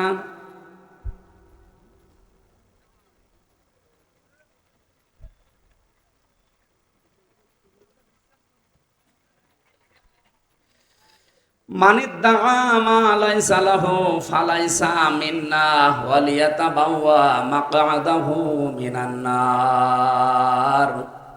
এই দেখেন, আন আবি যাররিন রাদিয়াল্লাহু তাআলা আনহু قال আন্নাহু সামিয়া রাসূলুল্লাহি সাল্লাল্লাহু আলাইহি ওয়াসাল্লাম ইয়াকুল মান ইদ্দাআ মা লাইসা লাহু ফালাইসা মিন্না ওয়ালিয়াতাবাওয়া মাকআদাহু মিনান নার। রাহু মুসলিম। মুসলিম শরীফের 3765 নম্বর হাদিস। হযরতে আবু যর বলেন, কোন ব্যক্তি যদি এমন জিনিসের দাবি করে যে জিনিসের প্রকৃত মালিক সে নয়, তাহলে তার দুইটা শাস্তি। এক নম্বরে সে আমার দলভুক্ত না, তার মানে আমার উম্মত না। দুই নম্বরে তার বাসস্থান জাহান্নামে সে যেন নির্ধারিত করে নিল। আগস্টের 5 তারিখের পরে যারা এই কাজ করেছেন, এটা ফেরত দেওয়া লাগবেই, নয়তো আপনি মরে গেলে আপনার জানাজাও জায়েজ নেই, আপনাকে কবরে দেওয়াও জায়েজ নেই। কারণ বিসমিল্লাহি ওয়া আলা মিল্লাতি রাসূলুল্লাহ বলে দেব, আমি কি মিথ্যা কথা বলবো আপনার জন্য? আল্লাহর নামে তো আপনাকে রাখা যাবে না, আর রসুলের দলেও তো আপনাকে দেওয়া যাচ্ছে না, কারণ আপনি মানুষের জিনিস দখল করে নিয়েছেন। কত মানুষ দেখলাম চুরি করে, ডাকাতি করে, এমনকি চাঁদাবাজি করেও নিয়েছে। আরে ভাই, আপনার এলাকায় এখন হয়নি এগুলো, আমাদের এলাকায় পেয়েছি। যাদের এলাকায় যা হয়েছে ফেরত দেওয়া লাগবে না, ওর জন্য জানাজাও নেই, ওর জন্য কবরও নেই, পরে পুড়িয়ে ফেলবেন, কারণ এমনিও জাহান্নামে যাবে।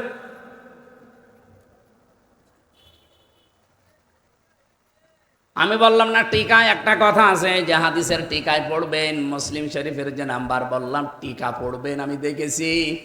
নবীজি বলেন, হ্যাঁ, যদি কোনো জিনিস তোমার হাতছাড়া হয়ে যায়, তোমার দখলে ছিল কিন্তু ওইটা কেউ কেড়ে নিয়েছিল, ওইটা যদি আবার তুমি ফেরত পাও, তাহলে এই হাদিসের যে শাস্তি আছে তার আওতা মুক্ত থাকবে। কথা বুঝেছে? আলেমরা যদি না বসে, আমি আবার বলছি, রিপিট করে, যদি না বসেন না, আপনার খবর আছে। যেই জিনিস আপনারই ছিল কিন্তু ওটা হাতছাড়া করে ফেলেছিলেন, হারিয়ে গিয়েছিল, কেউ নিয়ে নিয়েছিল, ওটা যদি আপনি আবার ফেরত পান, তাহলে হাদিসের যে শাস্তি, আপনি নবীর উম্মত থাকতে পারবেন না, এই শাস্তি আপনার জন্য না, কারণ আপনার জিনিস আপনি ফেরত পেয়েছেন। কথা বলেন না কেন? এই যে ইসলামী ব্যাংক যাদের ছিল তারা ফেরত পেয়েছে। আপনি বলেন ওই ব্যাংকে আপনার বাবার, যাদের ব্যাংক তারা ফেরত পেয়েছে। এতদিন হয়তো হাতছাড়া হয়ে গিয়েছিল, জোর জবরদস্তি করে দখল করে একজন রেখেছিল, ওইটা আবার ফেরত পেয়েছে। কিন্তু অনেকে বলছে না, এটাও চিন্তায় হয়ে গেছে। আপনি এরকম কথা বলতে পারেন? ওই ব্যাংকে আপনার বাবার, আপনার দাদার যারা বানিয়েছিল তারা এখন ফেরত পেয়েছে, এই কথা বলছেন না কেন? আপনি এই জায়গায় ফতোয়া দেন যে না, ও জোর করে নিয়েছে। আরে ভাই, আমার নিজেরটা বলছি আমি। আমারে ধরার পরে আমার বাবার কাছ থেকে কমপক্ষে প্রথম দিনই 10 লাখ নিয়েছে, এরপরে ধাপে ধাপে 3 বছরে 32 লাখ টাকা খেয়েছে ওরা। এই টাকাগুলোকে সব ওদের টাকা? বলেন বলেন। তা আমার টাকা আমি হাতছাড়া করে ফেলেছি। আপনি যেভাবেই হোক মিথ্যা মামলা দিয়ে, মিথ্যা সাক্ষী দিয়ে, বিভিন্ন কায়দায় ভয় ভীতি দেখে রিমান্ডে নিয়ে টাকাগুলো আমার বাবার কাছ থেকে নিলেন। এমনকি আকিস গ্রুপে চাকরি করতাম, সেখান থেকে ওরা 32 লাখ নিয়েছে। এই টাকাগুলো তো আর আপনাদের না, যারাই নিয়েছেন। আমার মামলার আয়ু থেকে শুরু করে মিজানুর রহমান বাড়ি মাদারীপুরের টেকের হাট, এই শয়তান থেকে শুরু করে একেবারে টপ টু বটন যারা মামলার সাথে জড়িত সবাই খেয়েছে। আমি চাই এই টাকা তারা ফেরত দেবে। আপনাদের খুলনারও একজন অফিসার ছিল, এসপি, ফলতলায় বাড়ি, আমার রিমান্ডে উনিও ছিল। ভাগ যদি পায়, ওরাও পেয়েছে। বিশেষ করে কাউন্টার টেররিজমের প্রধান যে ছিল গোপালগঞ্জের আসাদুজ্জামান, এই শয়তান বেশি খেয়েছে। ও আমার চোখ কালো কাপড় দিয়ে বেঁধে বলছে, ফুটবলের মতো ওই দেলাওয়ারকে পিটিয়েছিলাম, আপনাকে ওভাবে লাত্তাবো। আমি চাই আমার টাকা ফেরত দেওয়া লাগবে, নয়তো আমার কোনো মাফ নেই। আমার গাড়িটা আটক করে ওরা গাড়িটা পর্যন্ত 1,13,000 টাকা বিনা কারণে নিয়েছে। সেদিন ওই ওসি এসেছিল, সিরাজগঞ্জ এক মাহফিল ছিল, দেখে ওসি এসেছে। হুজুর আসসালামু আলাইকুম, কে আপনি? বলছে আমি সেই ওসি আবুল কালাম আজাদ। আরে ভাই এদিকে আসেন। হুজুর মাফ করেন। আমি মাফ করবো, আমার টাকা ফেরত দেন। আমি তো মাফ করার জন্যই বসে আছি, আমার টাকাগুলো আগে ফেরত দিয়ে দেন। টাকা নেই, আমার নামে বিভাগীয় মামলা হয়েছে, আমি এখন পালিয়ে বেড়াচ্ছি। পালিয়ে বেড়ালে হবে না, আগে টাকা দিন। আপনি মাফ চান মানে জিনিসকে আপনার ছিল, আপনি জোর করে টাকাগুলো নিলেন কেন? শেষে 1 লাখ টাকা ফেরত দিয়েছে। আচ্ছা 13,000 কয় বছর হুজুর আছে না, ঠিক আছে। পুলিশ যে টাকা ফেরত দেয় বাংলাদেশে এই মনে হয় প্রথম। এখন দেখছে বিভিন্ন জায়গায়, আমরা চাই ওরা যা উপায় করেছে এতদিন সব ওইভাবে করে নিয়ে নেওয়া লাগবে। কথা বলেন না কেন? এই 15.5 বছরে বিএনপির কাছে, জামাত ইসলামের কাছে, চরমোনার কাছে, খেলাফত আন্দোলন, হেফাজতের কাছে যা যা যেভাবে নিয়েছে, মিথ্যা মামলা দিয়ে, মিথ্যা সাক্ষী দিয়ে, ভয় দেখিয়ে, বাড়ি থেকে তাড়িয়ে দিয়ে, কত কায়দায় দখল করেছে না, সবগুলো ফেরত নিন। যেভাবে হোক ফেরত নিয়ে নেবেন। বাবা শাহজালাল সব হালাল জিনিস আমার, আমি ফেরত নেব। আপনার জিনিস নাকি? আমার যেমন আমার নিজেরটা বললাম, আপনারটা যদি এরকম হারিয়ে ফেলেন আপনি এভাবে কেড়ে নেন। কিভাবে নেবেন আমি জানি না। যেহেতু অন্যায়ের বিরুদ্ধে কোনো প্রতিবাদ দাঁড়িয়ে গেলে সীসা গলা প্রাচীরের মতো ওই কাতারটা আল্লাহর পছন্দ হয়। আপনি দেখেন না মাত্র 2 থেকে 3 দিনের আন্দোলনে এত বড় একটা জালেমদেরকে দেশ নিষিদ্ধ করে দিয়েছে। সীসা গলা প্রাচীরের মতো সামনে আমাদের ঐক্যবদ্ধ থাকা লাগবে, কারণ এই কাতারটা আল্লাহর খুব ভালো লাগে। রব্বুল আলামিন বলেন এত বেশি পছন্দ করি এই কাতারকে, এই কাতার থেকে কেউ যদি শহীদ হয়, মারাও যায়, তার জন্য 6টা পুরস্কার দুনিয়া আখিরাতে আমি আল্লাহ দিয়ে দেই। বলেন সুবহানাল্লাহ। এজন্য আমরা সত্যের পক্ষে, এই পৃথিবীতে আল্লাহর দ্বীন কায়েমের জন্য, মানবতার পক্ষে, অন্যায়ের বিরুদ্ধে যেখানেই ডাক দিক দলমত দেখা যাবে না, দাঁড়িয়ে যাওয়া লাগবে। যদি আমার বাবার বিরুদ্ধেও দাঁড়ানো লাগে আমি এই কাতারে দাঁড়াতে রাজি আছি না নেই? ইন্নাল্লাহা ইউহিব্বু, আল্লাহ বলেন আমি ভালোবাসি, বাসবো। ইউহিব্বু শব্দ দিয়ে আপনি আরেকটা আয়াত পাবেন রাসূল সংক্রান্ত। কুল ইন কুনতুম তুহিব্বুনাল্লাহা ফাত্তাবিউনি ইউহিব্বুকুমুল্লাহ। হে নবী আপনি বলেন যদি আল্লাহর ভালোবাসা পেতে চাও তাহলে আমার রাসূলের আনুগত্য করো, আমি নিজেই তোমাদেরকে ভালোবাসি, বাসবো। এখানেও মোজারে দিয়েছেন আল্লাহ ইউহিব্বুকুমুল্লাহ, আমি নিজেই তোমাদেরকে ভালোবাসা আরম্ভ করে দেব। এখানে আমার শব্দের দিকে খেয়াল করে, যেটা আমি পেয়েছি, আলেমরা হয়তো এভাবে চিন্তা ভাবনা করে না, আমি পেয়েছি আপনি রাসূলকে শুধু ভালোবাসলেই, মহব্বত করলে আল্লাহ ভালোবাসবে, বিষয়টা এমন না। এখানে তাবউন আছে, তাবাইন, তাবউন মানে দেখে দেখে চলা।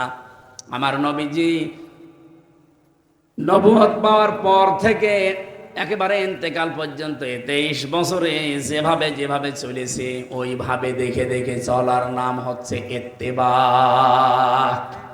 বাংলাদেশে ভালোবাসা আছে আবেগে ওপরে, কিন্তু ইত্তেবা করতে বললে তখন বলে না, এ ঝামেলা আছে। নবীজি 27টা যুদ্ধে নিজে নেতৃত্ব দিয়েছেন, কথা বলেন ঠিক কিনা? 27টা যুদ্ধে নিজে কমান্ডার ছিলেন, চিন্তা করতে পারেন। এ কাতার গুরু আল্লাহর এত পছন্দ, বিশ্ব নবী বলেন কেউ যদি এরকম কাতারে শামিল না হওয়ায় মরে যায়, মাম্মা তাওয়ালাম ইয়াগজু ওয়ালাম ইউহাদ্দিস বিহি নাফসাহু মা তাআলা শাবাতিন মিনান নিফাক। লোকটা যদি অবস্থায় মরে গেল যে জিহাদের ময়দানে কাতারে শরীক হওয়ার, আল্লাহর দ্বীন কায়েমের কোনো চিন্তা ভাবনা তার ছিল না, আমি নবী বলছি লোকটা মারা যাবে, ও মুনাফিক হয়ে মরবে। জাতির লোকেরা মুনাফিক হয়ে মরতে চান? বলেন বলেন। এজন্য অন্যায় যেখানে প্রতিবাদ সেখানে, এইটাই আমাদেরকে জুলাই আগস্ট শিখিয়েছে। কথা বলেন না কেন? অন্যায় যেখানে প্রতিবাদ, আরো জোরে বলেন, অন্যায় যেখানে প্রতিবাদ। কোরআনে কারীম জানিয়েছে ওয়াকিমুস সালাতা ওয়া আতুজ যাকাতা ওয়ারকাউ মা'আর রাকিঈন। সূরা বাকারার 43-44 নম্বর আয়াতে আছে, এই পৃথিবীতে যারা নামাজ কায়েম করে আর যাকাত দিয়ে দেয়, আমি আল্লাহ বলছি 3 নম্বরে তাদের আরেকটা গুণ হবে, তারা রুকুকারীদের সাথে রুকু করবে কাতারবদ্ধ হয়ে জামাতে। বলেন তো আয়াতের ভেতরে বিধান পেলাম আমরা একটা একটা করে 3টা। 1 নম্বরে ওয়াকিমুস সালাতা, যারা নামাজ কায়েম করবে। খুলনাবাসী, নামাজ কায়েম করার দায়িত্ব কি আমির হামজার? কার? আল্লাহর। মানে নামাজ কায়েম করার দায়িত্ব রাষ্ট্রের। এজন্য কোরআনে কারিমে যেখানে নামাজ কায়েমের কথা দেখবেন, আল্লাযীনা ইম্মাক্কান্নাহুম ফিল আরদি আকামুস সালাহ, যাদেরকে রাষ্ট্রীয় ক্ষমতা আমি দেই তারা যদি মুসলমান হয় তাদের প্রথম দায়িত্ব তারা নামাজের বিল আনবে। আরো জোরে বলেন। তাহলে নামাজের বিল এটা তৈরি করার দায়িত্ব রাষ্ট্রের। এখানে সামনে 300 এমপি হবে বাংলাদেশে। 151 জন এমপি যদি এই বাংলাদেশে কোরআনে কারিম বুকে নিয়ে এবার প্রবেশ করতে পারে, তাহলে প্রথম সংসদ অধিবেশনে তারা বলবে, মাননীয় স্পিকার আমরা নামাজের বিল চাই। কথা বলে না কেন? স্পিকার যদি বলেন হাত তোলেন, এই 151 জন যারা কোরআন বুকে নিয়ে প্রবেশ করেছিল ওরা যদি একবারে হাত তুলতে পারে, ওই দিনই নামাজ বাংলাদেশে কায়েম হয়ে যাবে। ওই দিন থেকে 18 কোটি মানুষ দেশে নামাজ আদায় করবে। আপনি হয়তো ভোট দিয়েছিলেন মানুষকে নামাজ কায়েমের জন্য, একটা 18 কোটি মানুষ নামাজ পড়লে যে সওয়াব পাবেন প্রতিদিন ওই সওয়াব আপনিও পাবেন। এটা যদি আমি বানিয়ে বলি, আলেমদেরকে জিজ্ঞাসা করেন, সূরা নিসা 5 নাম্বার পারা 10 নাম্বার পৃষ্ঠা 11 নাম্বার লাইনের 85 নাম্বার আয়াতের প্রথম অংশে আছে। এত দলিল দিয়েও যদি কারো মন খারাপ হয়, যদি বলেন না ওইদিকে টেনে বলছেন, এদিকে আসেন, আসেন, কানের নিচে এমন জোরে 2টা দেব আপনি সব বুঝে ফেলবেন। এত ভেঙে ভেঙে আয়াত নাম্বার, পারা নাম্বার, পৃষ্ঠা নাম্বার, লাইন নাম্বার বলে দিয়েও যদি এর মন খারাপ হয়, ওকে মানুষ না আবু জেহেল? আবু জেহেল এত খারাপ ছিল না। আবু জেহেলও চুরি করে কোরআন শুনতে যেত। আরে এত দলিল দিয়েও মানতে চাই না। আরে ভাই, নামাজ কায়েমের কথা বললে আপনার গায়ে আগুন ধরে। এটা তো আমার দায়িত্ব না, এটা দায়িত্ব সরকারের। এই 54 বছর যারা ছিল তারা যেহেতু পারে না, এবার আমরা এমন মানুষ পাঠাবো যারা পারবে। কথা বলে না কেন? এখানে কে আছে আমি জানি না। যদি কোরআনওয়ালা পান, যে কোরআন বুকে নিয়ে সংসদে যেতে পারে, এরকম মানুষকে ভোট দেবেন। ওটা যদি আপনার দলের লোক নাও হয়, কোনো অসুবিধা নেই। আমরা চাই এ কোরআন এবার সংসদে পাঠাবই। কারা কারা চান দেখেন? লিল্লাহি তাকবীর। দেখেন তো, হাত তোলেনি কেন?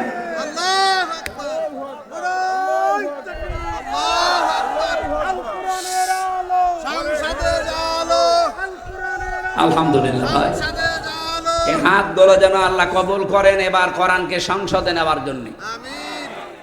জাকাত, জাকাত কায়েম করা লাগবে, জাকাত দেওয়া লাগবে, এটা দায়িত্ব সরকারের। আমাদের দেশে যেহেতু এখনো পর্যন্ত এটা কায়েম হয়নি, ইসলামী ব্যাংকে যেটা চলে মুশারাকা, মোদারাবা, মোরাবাহা, বায়ে সালাম, বায়ে ইস্তেসনা, বায়ে মুআজ্জাল, ওয়াহেদা, এবং 28টা নিয়ম আছে ইসলামী অর্থনীতিতে। আমরা চাই এই নিয়মটাই বাংলাদেশের যত ব্যাংক আছে, সোনালী, রূপালী, চৈতালি ব্যাংক আছে, ওটাও হয়ে যাবে কয়দিন পর। এরকম যত ব্যাংক আছে তারাও যেন ইসলামের এই যে অর্থনীতির যে চ্যাপ্টার আছে এই নিয়ম নীতি মেনে চলে। কারণ এগুলো চলছে না, এই জন্য গরিব আরো গরিব হয়ে যাচ্ছে, ধনী আরো ধনী হচ্ছে। আর এটার দায়িত্ব পালন করবে রাষ্ট্র। কে? ওই সূরা হজের ওই যে 41 নাম্বার আয়াতের পরের অংশে এটা আছে, আল্লাযীনা ইম্মাক্কান্নাহুম ফিল আরদি আকামুস সালাতা ওয়া আতাবুজ যাকাত। এজন্য আমাদের উচিত হচ্ছে এরকম কিছু তৈরি করে সামনে এগিয়ে দেওয়া, যে মানুষগুলো নামাজের বিল আনবে, যাকাতের বিল আনবে, অন্যায় কাজগুলো আইন পাশ করে বন্ধ করে দেবে, চাঁদাবাজি, দুর্নীতি, ঘুষ খাওয়া, সুদ খাওয়া, এই কথা বলে না কেন? আর ভালো ভালো কাজ যেগুলো আছে সেগুলো আইন পাশ করে করে জারি করে দেবে। এ দেশটা মিনি জান্নাত হয়ে যাবে। আর কাউমার রাকিঈন, রুকুকারীদের সাথে রুকু করো, জামাতবদ্ধ হয়ে নামাজ পড়ো। আর জামাতবদ্ধ হয়ে নামাজ পড়তে গেলে কাতার লাগে। আমরা চাই পৃথিবীর এই 257টা দেশ, মুসলিম দেশ আসে 57টা, এরা যদি এই নামাজের এই কাতারের শিক্ষা নেয়। পাকিস্তান যেমন বনিয়ান ও মার্সোস নিয়ে আজ গমত খাওয়াদেরকে একেবারে নাস্তানাবুদ করে দিয়েছে, বিশ্বের মুসলমানেরা শুধুমাত্র এই কাতারটা শিক্ষা নিক, নামাজের কাতারের, দেখেন সব টাইট হয়ে যাবে বিশ্বে। নামাজের কাতারে যারা যেতে চান না, অনেকে নিজে নিজে নামাজ পড়েন, বাড়িতে নামাজ পড়েন, এখানে নামাজ পড়েনও না। ওয়ামুর আহলাকা বিস-সালাতি ওয়াসতাবির আলাইহা লা নাসআলুকা রিজকা নাহনু নারযুকুকা ওয়াল আকিবাতু লিত-তাকওয়া। রব্বুল আলামিন সূরা তাহার 132 নাম্বার আয়াতে জানিয়েছেন, হে নবী আপনি নিজে নামাজ পড়েন আর পরিবারস্থ লোকদেরকে নামাজে বাধ্য করেন। আদেশ দেন, কারণ আপনার কাছে রিজিক আমি চাই না, রিজিক আপনাকে আমি দান করি। শুভ পরিণাম অপেক্ষা করছে মুত্তাকি বান্দাদের জন্য। আমরা যেহেতু রাষ্ট্রে এখনো নামাজ কায়েম পাইনি, পেয়েছি? বলেন বলেন। এই জন্য যে যে জায়গায় আছি ইমানকে টিকিয়ে রাখার জন্য আল্লাহর দরবারে এই কাতারে যদি আপনি পছন্দনীয় হতে চান, ভালোবাসার বস্তু হতে চান, পাত্র হতে চান, তাহলে পরিবার থেকে শুরু করেন, নামাজের কাতার যেন ঠিক থাকে। যে যে এলাকায় নামাজ আমরা পড়ি, মসজিদের কাতারগুলো যেমন সোজা হয়, আমাদের ব্যক্তি, পরিবার, সমাজ এবং রাষ্ট্রের কাতার যা আছে ওখানেও যেন সমান আমরা সোজা থাকি। এই কাতারের শিক্ষা আমরা পরিবারে, সমাজে, রাষ্ট্রে নিয়ে যাব। এই কাতারের ভেতরে ইমাম সাহেব ভুল করলে যেমন ভুল ধরা হয়, মুসল্লি ভুল করলে তাকে শুধরে দেওয়া হয়। কাতার থেকে বাইরে যেয়ে যদি দেখেন আজকে জেনার বিচার, আপনি সবাই এক হয়ে যাবেন। সারা বাংলাদেশ যদি এরকম এক হয়ে যায়, আওয়ামী লীগের মতো এই দেশেও সব নিষিদ্ধ হয়ে যাবে। আমার কুষ্টিয়ার হালসা আমার গ্রামের বাড়ি। আমি জেলে যাওয়ার আগে 20 সালে একটা ফতোয়া দিয়েছিলাম, জেনার ফতোয়া। কিন্তু ওই সময় আমার হাতে কিছুই ছিল না, ব্যাগ ও কোনো সাপোর্ট ছিল না, যদিও এখনো নেই।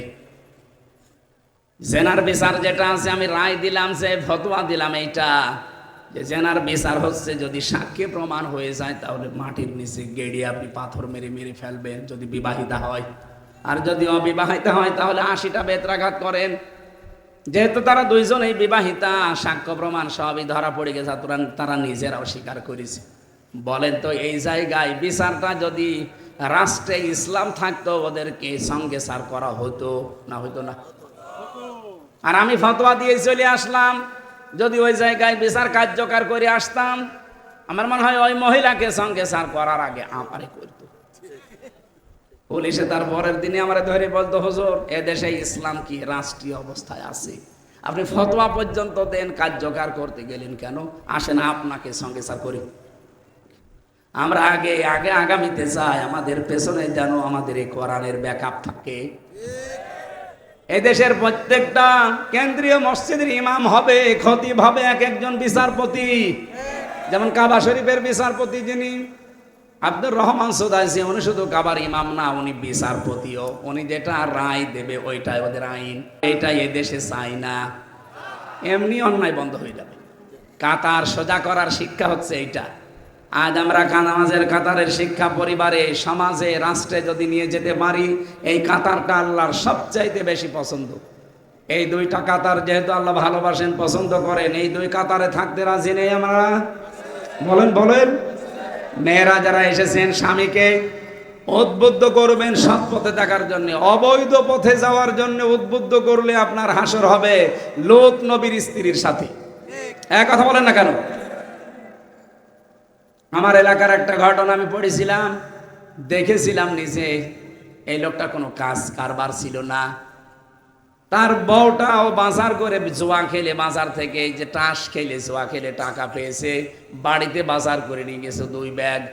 ওর বউ ডাক দিয়ে বলছে, দেখো কোথায় পেলে? ও সরাসরি বলেছে, আমি জোয়া খেলেছি।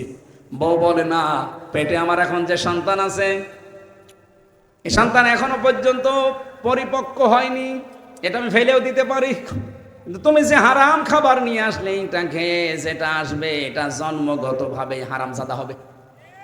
কথা বলেন না কেন? এটা জন্মগতভাবে হারামখোর হচ্ছে না।